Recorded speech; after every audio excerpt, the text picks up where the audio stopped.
Barchaga assalomu alaykum. Sizlarni kanalimizda ko'rib turganimizdan bag'oyat xursandmiz. Bugun sizlar bilan oson, tez, yumshoq va asosiysi ta'mi bomba bo'lib chiqadigan tansiq taom tayyorlashni o'rganamiz.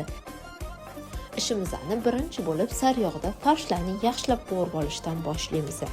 Qovurilgan farsh ustiga tuz, ta'bga ko'ra ziravorlar, uni ustidan piyoz hamda pomidor solib yaxshilab birgalikda qovurib olamiz.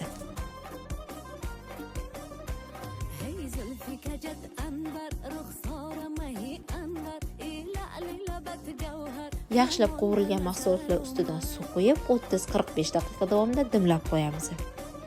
Endi bizga kerak bo'ladi lavash xamirlari. Lavash xamirlarini videoda ko'rsatilgandek qilib qaylarni sovsiga botirib, uni ustidan pishib chiqqan farshli qaylamizni yaxshilab surib chiqamiz hamda ustidan terkadan chiqarilgan sirlarni sepib boramiz.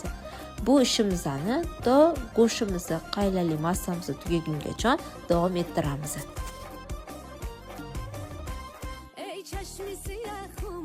Ustini o'zingiz xohishingizga qarab bezatishingiz mumkin. Biz qaymoqdan foydalandik.